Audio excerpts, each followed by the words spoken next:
Hey everybody, Joseph Rothschild here, aka MBT, and we are back with another point update. In case you're wondering why I'm not moving the other arm, I've got the kid under me. She needs to hear this important information. So I'm not putting the Genesys point reactions on the main channel anymore because I think they're too frequent. You know, it feels weird to eat up a video slot on something that takes me 5 minutes to do and doesn't matter to a majority of my user base. But I do want people to hear kind of my thoughts and opinions about what I think this will change. And what just came out is the Burst Protocol pre-release points. So this is the last point change before YCS Richmond in 2.5 weeks. And it's very important for a number of reasons. Firstly, the BPRO decks are really, really good in Genesys. I don't think anyone wants a situation like Radiant Typhoon to happen again, where there's just like a clear best deck for a long time that gets free money by virtue of being new. And then we do this every single pack. You know, I talk about it a little in the Farfa video, but it is important that Genesys offer a fundamentally different playstyle than Advanced and not just be Advanced with a different suite of top decks.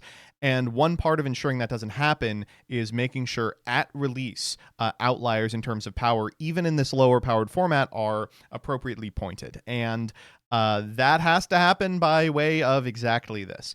So this is going to determine a lot when it comes to the metagame at YCS Richmond. Let me know if you want something sloppy like a fucking tier list about Genesys, because I think there's just not a lot of people talking about like what decks are good in the format. Of course, before I make any content like that, I wanted to see what was going to happen to the BPRO decks. So let's check it out, and we will talk through it.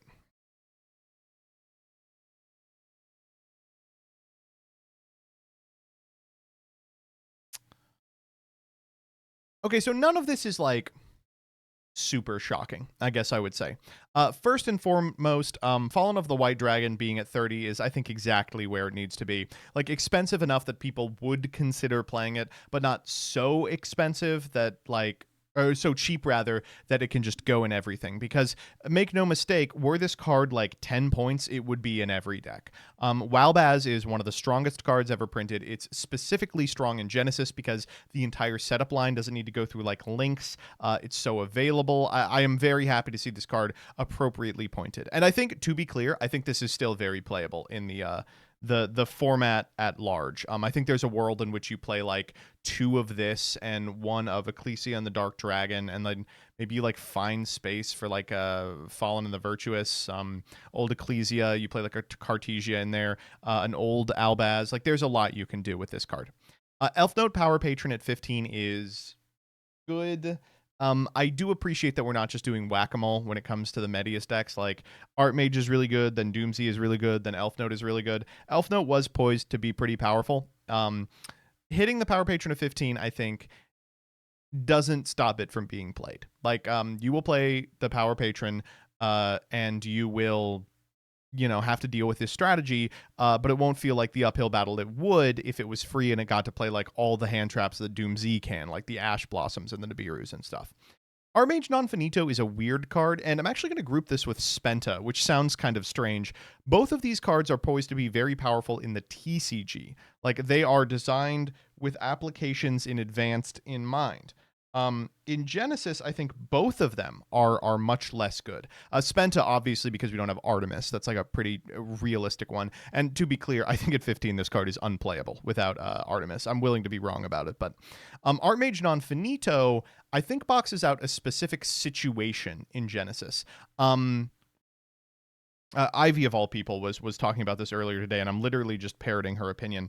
But it feels like this card exists to beat back a situation where you are able to full combo, your opponent is able to beat it, and then you need a card that wins you the game immediately. And like, this is that, but that situation happens so much less frequently in Genesys, just because like you maybe are not going to be able to so completely rebuild your board every turn. I am happy to see this card at 15 because it is powerful regardless.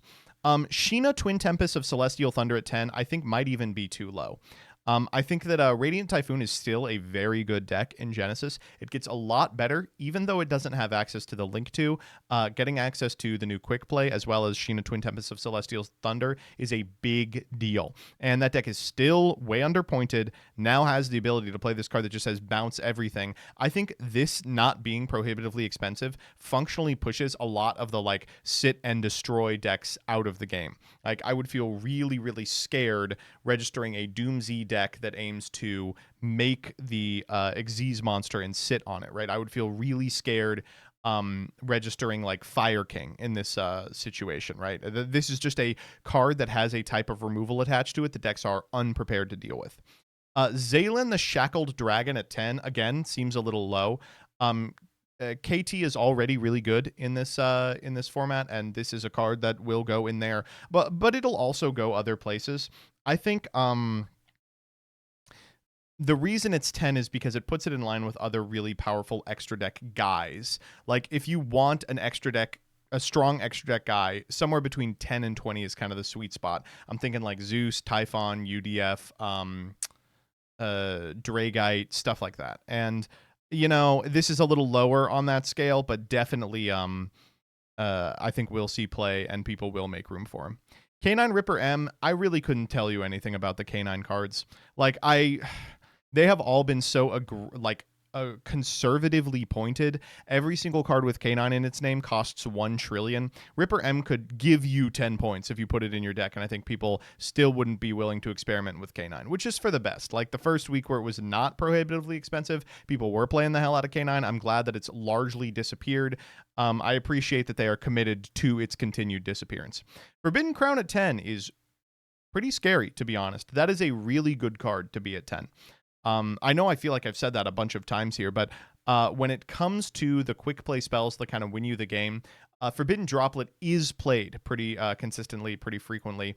This one has, like Forbidden Droplet, the bonus of being good in decks that care about quick plays like Radiant Typhoon. And this card's damn strong. This card is really, really strong on the play and the draw. It feels like in a lot of ways it competes for the same slot as the Fallen and the Virtuous. But correct me if I'm wrong, this is way under the Fallen and the Virtuous with no extra deck cost. Like, I think this card is going to see a lot of play as a result.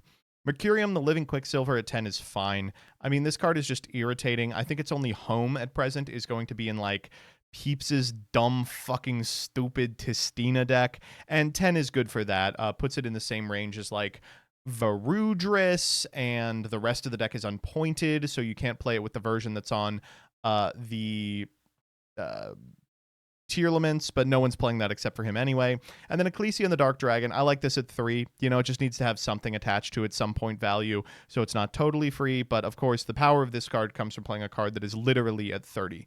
So this boxes out situations where you want to play like Triple Fallen of White Dragon and Ecclesia and a good extra deck target for the cards like a Mirror Jade or something, for which you would cut a Fallen of the White Dragon and play an Albaz because they're named the same thing, and then you can't play like double up on Fallen of the Virtuous. It's just like there's so many points spread between these. Having a card at 3 messes up the math of being able to do a clean hundo, or even a clean like 15-15 to 30. You know what I mean?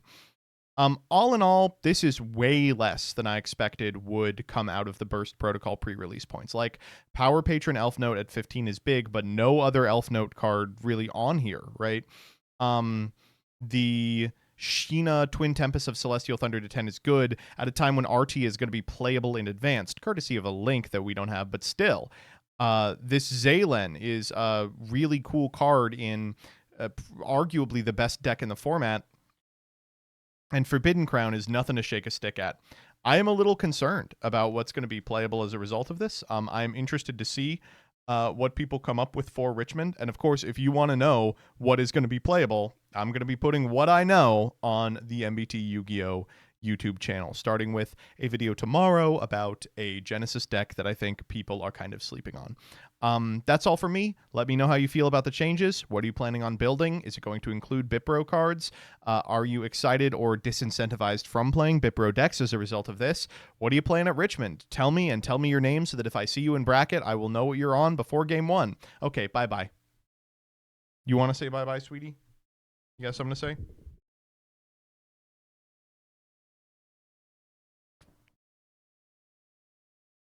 That's all you're getting.